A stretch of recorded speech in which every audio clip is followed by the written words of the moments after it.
दोस्तों नमस्कार, भोजपुरिया स्टार में आपका बहुत बहुत स्वागत और वेलकम है। तो बेशक आज का वीडियो बहुत इंटरेस्टिंग होने वाला है। बेशक अगर बात की जाए तो पावर स्टार पवन सिंह का लगातार 2 गाना ट्रेंडिंग में जाने के बाद पावर स्टार पवन सिंह को कोर्ट से बहुत बड़ा नोटिस मिला है। तो बेशक इस वीडियो में हम जानेंगे आखिर किस लिए पवन सिंह को नोटिस मिला और क्या वजह है। तो बेशक आपने चैनल को सब्सक्राइब नहीं किया तो कर लीजिए। अगर आप पवन सिंह के फैन हैं तो एक छोटा सा कमेंट ज़रूर कर देना।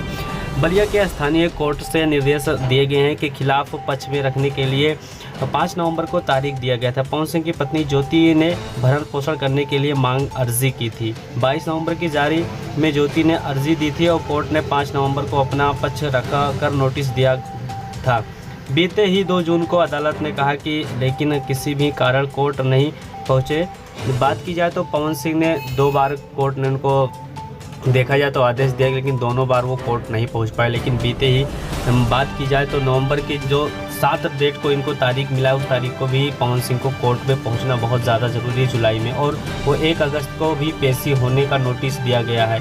4 बार कोर्ट को बयान आया है, 4 बार कोर्ट ने पवन सिंह को नोटिस दिया है, लेकिन पवन सिंह अभी तक कोर्ट नहीं गए। तो बेशक मेरा मानना है कि ये न्यूज़ जो निकल के आ रही है वो दैनिक जागरण चैनल से ये न्यूज़ निकल के आया है कि पवन सिंह के ऊपर 4 बार कोर्ट ने इनको आदेश दिया और 4 बार ये कोर्ट में नहीं पहुंच पाए। तो बेशक ज्योति सिंह भरण पोषण की मांग कर रही है। तो बेशक आप लोग का क्या राय चल रहा है, कमेंट करके ज़रूर बताएं।